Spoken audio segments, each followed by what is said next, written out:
ಕರ್ನಾಟಕದಲ್ಲಿ micro finance ಕಿರುಕುಳ ಬೆನ್ನಲ್ಲೇ ಇದೀಗ ಖಾಸಗಿ ಶಾಲೆಯಲ್ಲೂ ಸಹ ಫೀಸ್ ಬಡ್ಡಿ ದಂಧೆ ಬೆಳಕಿಗೆ ಬಂದಿದೆ. ಶಾಲಾ ಶುಲ್ಕ ಉಳಿಸಿಕೊಂಡಿದ್ದಕ್ಕೆ ಇಂಟ್ರೆಸ್ಟ್ ಹಾಕುವ ಮೂಲಕ ಶಾಲಾ ಆಡಳಿತ ಮಂಡಳಿ ಪೋಷಕರಿಗೆ ಕಿರುಕುಳ ನೀಡುತ್ತಿರುವ ಆರೋಪ ಕೇಳಿಬಂದಿದೆ. ಹೌದು, ಯಲಹಂಕ ಸಿಂಗನಾಯಕನಹಳ್ಳಿಯಲ್ಲಿರುವ ಪ್ರತಿಷ್ಠಿತ ವಿಬ್ ಗಯಾರ್ ಶಾಲೆ ಆಡಳಿತ ಮಂಡಳಿ ಶುಲ್ಕ ವಿಚಾರದಲ್ಲಿ ವಿದ್ಯಾರ್ಥಿಗಳ ಪೋಷಕರ ರಕ್ತ ಹೀರುತ್ತಿದೆಯಂತೆ. ಮಕ್ಕಳ ಫೀಸ್ ಉಳಿಸಿಕೊಂಡಿದ್ದಕ್ಕೆ ಇಂಟ್ರೆಸ್ಟ್ ಹಾಕುವ ಮೂಲಕ ಪೋಷಕರ ಕೆಂಗಣ್ಣಿಗೆ ಗುರಿಯಾಗಿದೆ.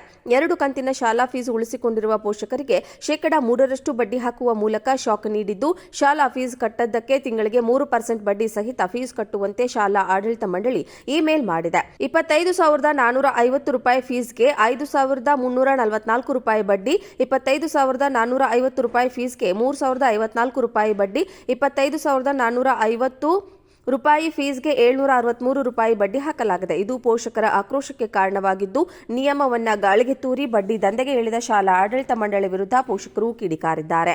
ಇನ್ನು ಮಕ್ಕಳ ಶಾಲಾ ಶುಲ್ಕ ಪಾವತಿಸುವುದು ತಡವಾಗಿದ್ದಕ್ಕೆ ಶೈಕ್ಷಣಿಕ ವರ್ಷದ ಹೋಂವರ್ಕ್ ಮೆಸೇಜ್ಗಳನ್ನು ಕೂಡ ಆಡಳಿತ ಮಂಡಳಿ ಬ್ಲಾಕ್ ಮಾಡಿದೆಯಂತೆ.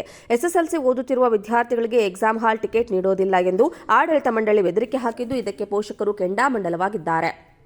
ಹೀಗಾಗಿ ಮಕ್ಕಳ ವಿದ್ಯಾಭ್ಯಾಸದ ಜೊತೆ ಚೆಲ್ಲಾಟ ಆಡುವುದು ಸರಿಯಲ್ಲ ಎಂದು ಬೇಸರ ವ್ಯಕ್ತಪಡಿಸಿದ್ದಾರೆ. ಪೋಷಕರ ಆರೋಪದ ಬಗ್ಗೆ ಶಾಲೆಯ ಆಡಳಿತ ಮಂಡಳಿಯನ್ನ ಪ್ರತಿಕ್ರಿಯೆ ಕೇಳಿದ್ರೆ ಅಡ್ಮಿನ್ ಡಿಪಾರ್ಟ್ಮೆಂಟ್ನಿಂದ 2 ಅಧಿಕಾರಿಗಳು ಆಗಮಿಸಿ ನಾವು ಯಾವುದೇ ಪ್ರತಿಕ್ರಿಯೆ ನೀಡೋದಿಲ್ಲ ಎಂದು ಪ್ರತಿಕ್ರಿಯೆಗೆ ನಿರಾಕರಿಸಿದ್ದಾರೆ. ಕರ್ನಾಟಕದಲ್ಲಿ ಮೈಕ್ರೋ ಫೈನಾನ್ಸ್ ಕಿರುಕುಳ ಬೆನ್ನಲ್ಲೇ ಇದೀಗ ಖಾಸಗಿ ಶಾಲೆಯಲ್ಲೂ ಸಹ ಫೀಸ್ ಬಡ್ಡಿ ದಂಧೆ ಬೆಳಕಿಗೆ ಬಂದಿದೆ. ಶಾಲಾ ಶುಲ್ಕ ಉಳಿಸಿಕೊಂಡಿದ್ದಕ್ಕೆ ಇಂಟ್ರೆಸ್ಟ್ ಹಾಕುವ ಮೂಲಕ ಶಾಲಾ ಆಡಳಿತ ಮಂಡಳಿ ಪೋಷಕರಿಗೆ ಕಿರುಕುಳ ನೀಡುತ್ತಿರುವ ಆರೋಪ ಕೇಳಿಬಂದಿದೆ. ಹೌದು, ಯಲಹಂಕ ಸಿಂಗನಾಯಕನಹಳ್ಳಿಯಲ್ಲಿರುವ ಪ್ರತಿಷ್ಠಿತ ವಿಬ್ ಗಯಾರ್ ಶಾಲೆ ಆಡಳಿತ ಮಂಡಳಿ ಶುಲ್ಕ ವಿಚಾರದಲ್ಲಿ ವಿದ್ಯಾರ್ಥಿಗಳ ಪೋಷಕರ ರಕ್ತ ಹೀರುತ್ತಿದೆಯಂತೆ. ಮಕ್ಕಳ ಫೀಸ್ ಉಳಿಸಿಕೊಂಡಿದ್ದಕ್ಕೆ ಇಂಟ್ರೆಸ್ಟ್ ಹಾಕುವ ಮೂಲಕ ಪೋಷಕರ ಕೆಂಗಣ್ಣಿಗೆ ಗುರಿಯಾಗಿದೆ. 2 ಕಂತಿನ ಶಾಲಾ ಫೀಸ್ ಉಳಿಸಿಕೊಂಡಿರುವ ಪೋಷಕರಿಗೆ ಶೇಕಡಾ 3% ಬಡ್ಡಿ ಹಾಕುವ ಮೂಲಕ ಶಾಕ್ ನೀಡಿದ್ದು, ಶಾಲಾ ಫೀಸ್ ಕಟ್ಟದ್ದಕ್ಕೆ ತಿಂಗಳಿಗೆ 3% ಬಡ್ಡಿ ಸಹಿತ ಫೀಸ್ ಕಟ್ಟುವಂತೆ ಶಾಲಾ ಆಡಳಿತ ಮಂಡಳಿ ಇಮೇಲ್ ಮಾಡಿದೆ. 25,450 ರೂಪಾಯಿ ಫೀಸ್ಗೆ 5,344 ರೂಪಾಯಿ ಬಡ್ಡಿ, 25,450 ರೂಪಾಯಿ ಫೀಸ್ಗೆ 3,054 ರೂಪಾಯಿ ಬಡ್ಡಿ, 25,450 ರೂಪಾಯಿ ಫೀಸ್ಗೆ 763 ರೂಪಾಯಿ ಬಡ್ಡಿ ಹಾಕಲಾಗಿದೆ. ಇದು ಪೋಷಕರ ಆಕ್ರೋಶಕ್ಕೆ ಕಾರಣವಾಗಿದ್ದು, ನಿಯಮವನ್ನ ಗಾಳಿಗೆ ತೂರಿ ಬಡ್ಡಿ ದಂಧೆಗೆ ಇಳಿದ ಶಾಲಾ ಆಡಳಿತ ಮಂಡಳಿ ವಿರುದ್ಧ ಪೋಷಕರು ಕಿಡಿಕಾರಿದ್ದಾರೆ. ಇನ್ನು ಮಕ್ಕಳ ಶಾಲಾ ಶುಲ್ಕ ಪಾವತಿಸುವುದು ತಡವಾಗಿದ್ದಕ್ಕೆ ಶೈಕ್ಷಣಿಕ ವರ್ಷದ ಹೋಂವರ್ಕ್ ಮೆಸೇಜ್ಗಳನ್ನು ಕೂಡ ಆಡಳಿತ ಮಂಡಳಿ ಬ್ಲಾಕ್ ಮಾಡಿದೆಯಂತೆ. ಎಸ್ಎಸ್ಎಲ್ಸಿ ಓದುತ್ತಿರುವ ವಿದ್ಯಾರ್ಥಿಗಳಿಗೆ ಎಕ್ಸಾಮ್ ಹಾಲ್ ಟಿಕೆಟ್ ನೀಡೋದಿಲ್ಲ ಎಂದು ಆಡಳಿತ ಮಂಡಳಿ ಬೆದರಿಕೆ ಹಾಕಿದ್ದು, ಇದಕ್ಕೆ ಪೋಷಕರು ಕೆಂಡಾಮಂಡಲವಾಗಿದ್ದಾರೆ.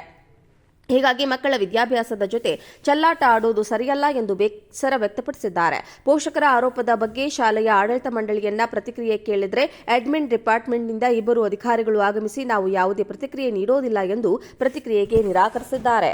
ಕರ್ನಾಟಕದಲ್ಲಿ ಮೈಕ್ರೋ ಫೈನಾನ್ಸ್ ಕಿರುಕುಳ ಬೆನ್ನಲ್ಲೇ ಇದೀಗ ಖಾಸಗಿ ಶಾಲೆಯಲ್ಲೂ ಸಹ ಫೀಸ್ ಬಡ್ಡಿ ದಂಧೆ ಬೆಳಕಿಗೆ ಬಂದಿದೆ. ಶಾಲಾ ಶುಲ್ಕ ಉಳಿಸಿಕೊಂಡಿದ್ದಕ್ಕೆ ಇಂಟ್ರೆಸ್ಟ್ ಹಾಕುವ ಮೂಲಕ ಶಾಲಾ ಆಡಳಿತ ಮಂಡಳಿ ಪೋಷಕರಿಗೆ ಕಿರುಕುಳ ನೀಡುತ್ತಿರುವ ಆರೋಪ ಕೇಳಿಬಂದಿದೆ. ಹೌದು, ಯಲಹಂಕ ಸಿಂಗನಾಯಕನಹಳ್ಳಿಯಲ್ಲಿರುವ ಪ್ರತಿಷ್ಠಿತ ವಿಬ್ ಗಯಾರ್ ಶಾಲೆ ಆಡಳಿತ ಮಂಡಳಿ ಶುಲ್ಕ ವಿಚಾರದಲ್ಲಿ ವಿದ್ಯಾರ್ಥಿಗಳ ಪೋಷಕರ ರಕ್ತ ಹೀರುತ್ತಿದೆಯಂತೆ. ಮಕ್ಕಳ ಫೀಸ್ ಉಳಿಸಿಕೊಂಡಿದ್ದಕ್ಕೆ ಇಂಟ್ರೆಸ್ಟ್ ಹಾಕುವ ಮೂಲಕ ಪೋಷಕರ ಕೆಂಗಣ್ಣಿಗೆ ಗುರಿಯಾಗಿದೆ.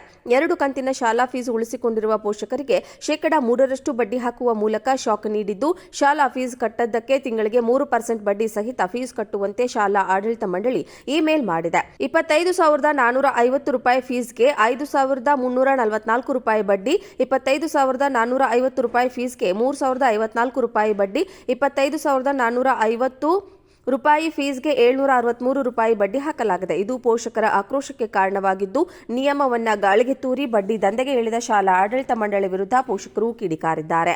ಇನ್ನು ಮಕ್ಕಳ ಶಾಲಾ ಶುಲ್ಕ ಪಾವತಿಸುವುದು ತಡವಾಗಿದ್ದಕ್ಕೆ ಶೈಕ್ಷಣಿಕ ವರ್ಷದ ಹೋಂವರ್ಕ್ ಮೆಸೇಜ್ಗಳನ್ನು ಕೂಡ ಆಡಳಿತ ಮಂಡಳಿ ಬ್ಲಾಕ್ ಮಾಡಿದೆಯಂತೆ. ಎಸ್ಎಸ್ಎಲ್ಸಿ ಓದುತ್ತಿರುವ ವಿದ್ಯಾರ್ಥಿಗಳಿಗೆ ಎಕ್ಸಾಮ್ ಹಾಲ್ ಟಿಕೆಟ್ ನೀಡೋದಿಲ್ಲ ಎಂದು ಆಡಳಿತ ಮಂಡಳಿ ಬೆದರಿಕೆ ಹಾಕಿದ್ದು, ಇದಕ್ಕೆ ಪೋಷಕರು ಕೆಂಡಾಮಂಡಲವಾಗಿದ್ದಾರೆ. ಹೀಗಾಗಿ ಮಕ್ಕಳ ವಿದ್ಯಾಭ್ಯಾಸದ ಜೊತೆ ಚೆಲ್ಲಾಟ ಆಡುವುದು ಸರಿಯಲ್ಲ ಎಂದು ಬೇಸರ ವ್ಯಕ್ತಪಡಿಸಿದ್ದಾರೆ. ಪೋಷಕರ ಆರೋಪದ ಬಗ್ಗೆ ಶಾಲೆಯ ಆಡಳಿತ ಮಂಡಳಿಯನ್ನ ಪ್ರತಿಕ್ರಿಯೆ ಕೇಳಿದ್ರೆ ಅಡ್ಮಿನ್ ಡಿಪಾರ್ಟ್ಮೆಂಟ್ನಿಂದ 2 ಅಧಿಕಾರಿಗಳು ಆಗಮಿಸಿ ನಾವು ಯಾವುದೇ ಪ್ರತಿಕ್ರಿಯೆ ನೀಡೋದಿಲ್ಲ ಎಂದು ಪ್ರತಿಕ್ರಿಯೆಗೆ ನಿರಾಕರಿಸಿದ್ದಾರೆ.